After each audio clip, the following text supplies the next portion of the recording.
Bonjour chers élèves, Monsieur Serigne Mbacké Diop, professeur de SVT au lycée Thierno Seydou Nourou Tall.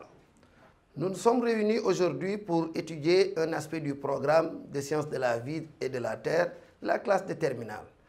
Nous nous intéressons aujourd'hui au thème 5 qui parle de l'activité cardiaque et la pression artérielle. Pour ce faire, nous allons commencer par des rappels. Qu'est-ce que le cœur? Salimata, c'est un organe, un muscle creux. C'est bien. Ablaye, il appartient à l'appareil circulatoire. Jean-Jacques, il pompe le sang vers tous les organes. Très bien. Le cœur est donc un organe, un muscle creux qui appartient à l'appareil circulatoire et qui pompe le sang vers tous les organes. Nous nous intéressons à cet appareil circulatoire. L'appareil circulatoire comprend le cœur, les vaisseaux subdivisés en artères, veines et capillaires que nous illustre ce schéma. Voilà, il s'agit du cœur et des vaisseaux répartis dans tout l'organisme. Nous allons étudier la leçon 12 qui parle de l'automatisme cardiaque ainsi que la séquence numéro 1 portant le même nom, automatisme cardiaque. Quelles sont les particularités du cœur? Pour les étudier, nous allons suivre des consignes.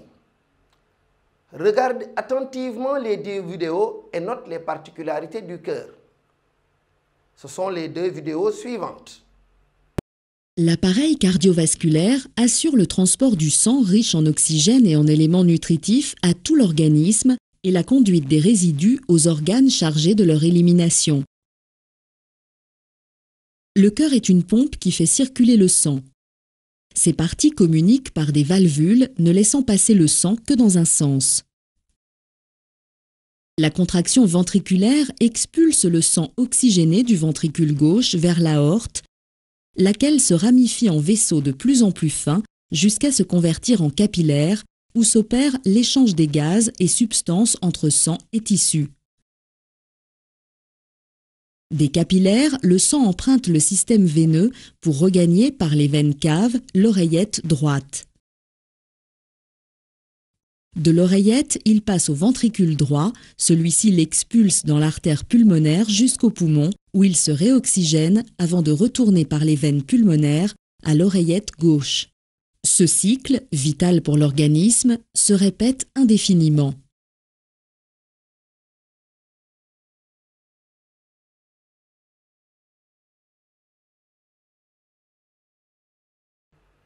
La deuxième consigne est un test. Tu essaies volontairement d'arrêter le battement de ton cœur, puis tu tentes d'augmenter ou de réduire son rythme. Et enfin, d'émettre une hypothèse par rapport au fonctionnement du cœur. Les particularités du cœur à la suite de cet exercice nous permettent de dire que le cœur est une pompe qui aspire et refoule le sang par des battements rythmiques. Le cœur permet la circulation du sang vers les poumons et tous les autres organes.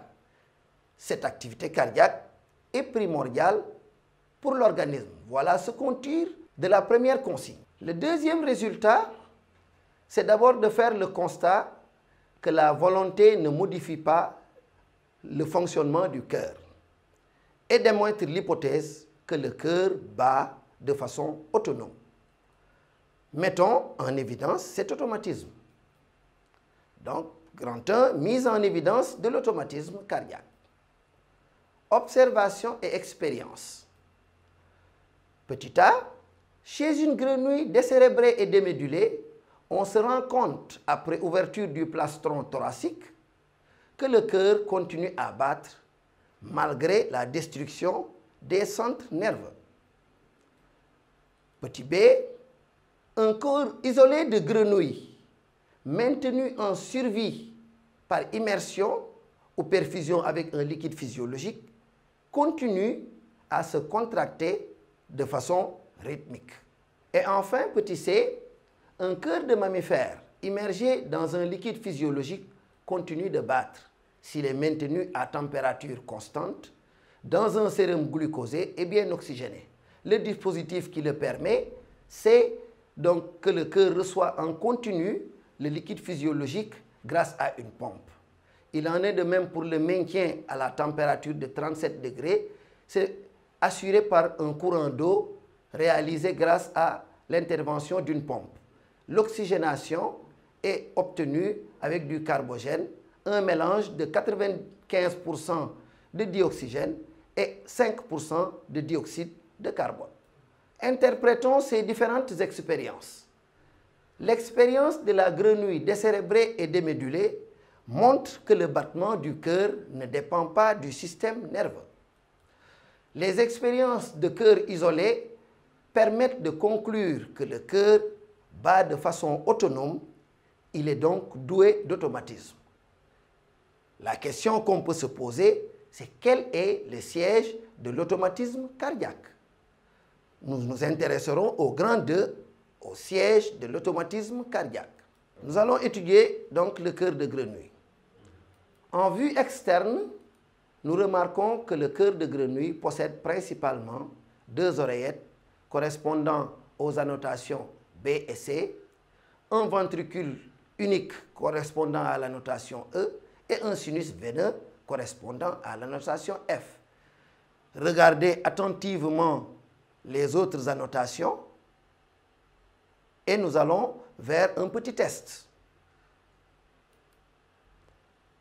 Exercice d'application. Nomme les différentes parties du cœur de grenouille en donnant les annotations correspondant aux chiffres du schéma ci-contre. Donne-lui un titre. Corrigeons ensemble cet exercice d'application. Annotation numéro 1. Abdoulaye. Veine pulmonaire, c'est parfait. Soukey. Veine cave antérieure gauche. Jean-Luc. Ventricule unique, c'est très bien. Joseph. La veine cave postérieure, c'est très bien. Aminata. C'est le sinus veineux, parfait. Combat. C'est la veine cave antérieure droite. Enfin, Saliou. Artère aorte. Ce sont les artères aortes, je confirme, c'est très bien. Bravo. On passe à la suite du cours. Qui enfin, pour donner le titre de ce schéma? Oui, revenez Abdoulaye. Cœur de grenouille en vue dorsale, c'est parfait. Nous allons donc poursuivre notre étude du cœur. L'automatisme du cœur de grenouille est surtout étudié grâce aux expériences de Stanus. Stanus a utilisé 2 cœurs. Dans le cœur 1, l'expérience suivante est opérée. C'est une première ligature entre le sinus veineux et l'oreillette, comme vous pouvez le voir sur le schéma. On constate alors que le sinus veineux continue à battre, oreillettes et ventricules s'arrêtent. Il ajoute ensuite une deuxième ligature entre oreillette et ventricule, comme l'indique le schéma. On note alors que le sinus veineux bat normalement, les oreillettes demeurent arrêtées et le ventricule se remet à battre à un rythme plus lent. Tirons-en les conclusions. Pour le deuxième cœur, Stanus établit une ligature unique entre oreillettes et ventricules, ce qui permet d'observer que sinus et oreillettes battent au même rythme et que le ventricule bat à un rythme ralenti. Et nous arrivons aux conclusions. Mariama, donnez la première conclusion qui est dégagée de l'étude du cœur 1. La ligature numéro 1 permet de dire que le sinus est le centre principal de l'automatisme cardiaque chez la grenouille, on dit que le sinus est le pacemaker. Soleil, les ligatures 1 et 2 permettent de dire qu'il existe un centre secondaire dans le ventricule. Ça s'explique puisqu'il reprend un battement. Au niveau des oreillettes, il existe un centre inhibiteur, puisque les deux ensemble, oreillettes et ventricule, le ventricule ne battait plus. Dès qu'on le déconnecte des oreillettes, le ventricule recommence à battre, c'est qu'il existe un centre inhibiteur du battement du ventricule. Pour le cœur 2, enfin, Saliou, la conclusion qu'on tire est que le battement du sinus l'emporte sur celui des ventricules. Il y a deux battements, mais lorsqu'ils sont ensemble, c'est tout le cœur suit le battement sinusal. En définitive, nous tirons que le siège de l'automatisme chez le cœur de grenouille est le sinus veineux. Procédons de la sorte pour le cœur humain. D'abord, son organisation.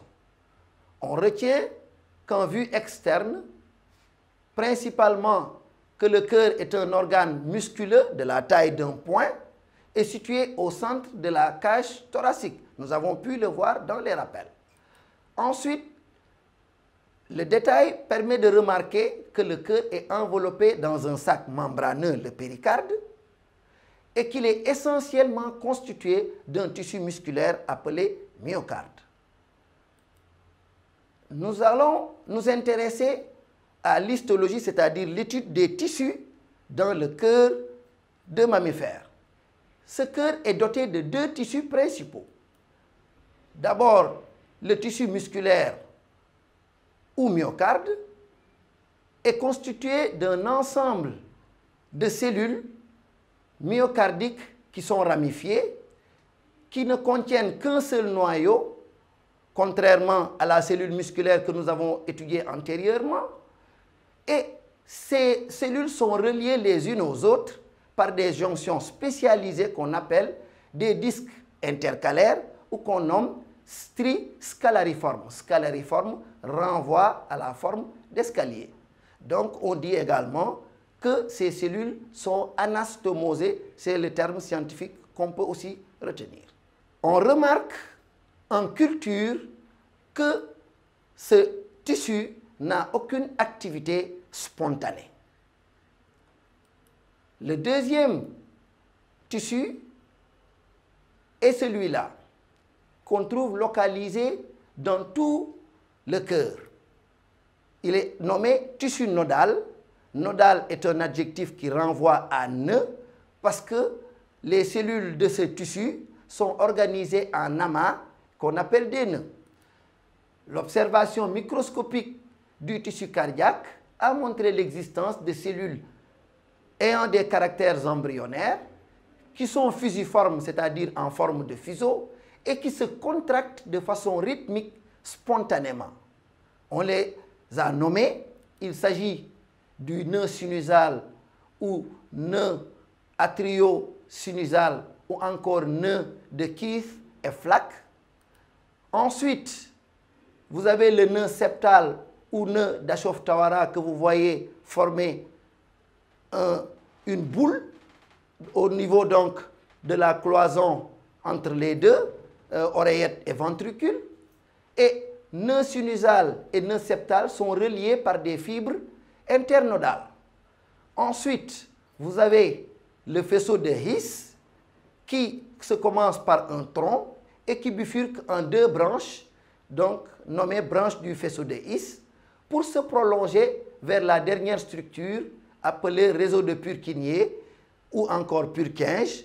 Ce réseau de Purkinje est ramifié dans tout le myocarde ventriculaire. Nous allons voir lequel de ces différents éléments du tissu nodal est le siège chez le cœur de mammifère de l'automatisme cardiaque.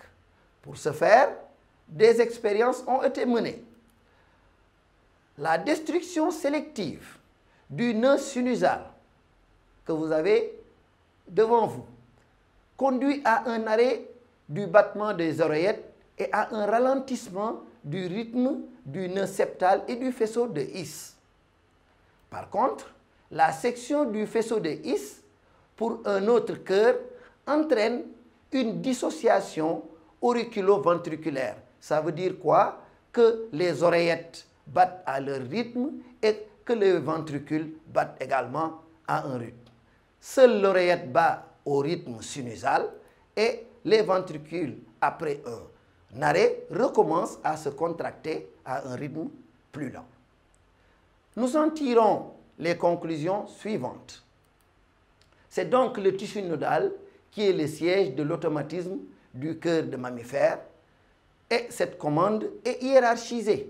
Vous avez d'abord le nœud sinusal qui le passe au nœud septal, puis apparaît le faisceau de His et enfin la dernière activité est celle du réseau de Purkinje ou Purkinje. Le nœud sinusal est donc l'entraîneur cardiaque. Il bat à un rythme propre de 120 battements par minute. Le nœud septal bat à un rythme plus lent de 50 battements par minute. Et enfin, le faisceau de His a une cadence comprise entre 25 et 35 battements par minute. Voilà ce que nous pouvons retenir de l'automatisme chez le cœur de mammifère. Nous allons voir l'importance de ce tissu nodal dans le fonctionnement du cœur. Nous allons pour cela étudier les deux types d'activités que peuvent mener les deux types de tissus au niveau du cœur de mammifère. L'activité électrique est étudiée pour les cellules nodales, donc du tissu nodal, et les cellules du myocarde, nommées ici cellules non nodales. L'analyse donc de ce document montre que l'activité électrique des deux types de cellules du cœur. Pour le tissu nodal, des potentiels automatiques, et j'insiste sur le terme automatique, avec un long potentiel appelé potentiel pacemaker, avec une phase rapide de dépolarisation suivie d'une repolarisation moins rapide, ces potentiels sont produits spontanément, automatiquement, à raison donc d'un potentiel toutes les 300 millisecondes. Pour les cellules non nodales,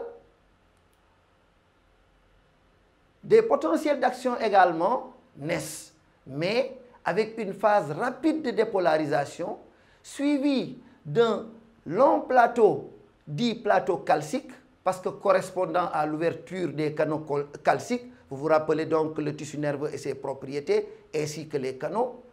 Ensuite, on note une repolarisation. Ces potentiels à plateau calcique sont produits sous l'effet de la stimulation par les cellules nodales. Voilà pourquoi on vous a mis l'un sur l'autre les deux activités des deux types de cellules. C'est l'activité donc nodale qui déclenche l'activité électrique des cellules non nodales. Et celles-ci donc ont la même durée, c'est-à-dire on en obtient toutes les 300 millisecondes. Pour une confirmation de cela, on étudie l'activité électrique de toutes les cellules, mais de façon chronologique. On obtient ce schéma. On remarque que l'activité électrique naît au niveau du tissu du nœud sinusal et déclenche, parce qu'il précède le myocarde atrial, on dit également auriculaire, suivi de l'activité du nœud septal, du faisceau de His par ces deux branches et qui arrive au niveau du réseau de Purkinje. Dès lors, on note enfin l'activité électrique du myocarde ventriculaire. Ce qui se répercute dans l'enregistrement de l'activité électrique globale du cœur qu'on appelle électrocardiogramme. On remarquera, on a conservé les couleurs, que c'est d'abord en jaune que ça démarre, puis, c'est-à-dire l'activité du tissu du nœud sinusal, puis en vert, c'est le myocarde auriculaire. Vous avez ensuite la couleur rouge qui donne le nœud septal, puis le mauve introduit le faisceau de His, le gris donne le réseau de Purkinje, avant que l'on ne note une activité tout en marron et correspondant à ce qu'on appelle une onde QRS-T. Donc l'activité électrique du cœur débouche sur une électrocardiographie et ça donne cette représentation que vous pouvez voir et qui donne la chronologie des différents événements électriques. Cette activité électrique est liée aux cellules spécialisées de l'automatisme, suivie des cellules spécialisées dans la contraction. Ce qui nous conduit à l'électrocardiogramme, une série d'ondes notées P, QRS et T. Donc ces 5 ondes, P, QRS et T, l'onde P marque la dépolarisation lors de la contraction des oreillettes. Cet intervalle PR indique le temps nécessaire à la transmission de l'influx électrique du nœud sinusal vers les oreillettes jusqu'au muscle ventriculaire. Le complexe QRS marque la dépolarisation et la contraction ventriculaire. L'intervalle QT correspond à la repolarisation ventriculaire globale. L'onde T, enfin, désigne la fin de la repolarisation ventriculaire. Ainsi donc, le mécanisme de l'automatisme peut être résumé par le schéma suivant.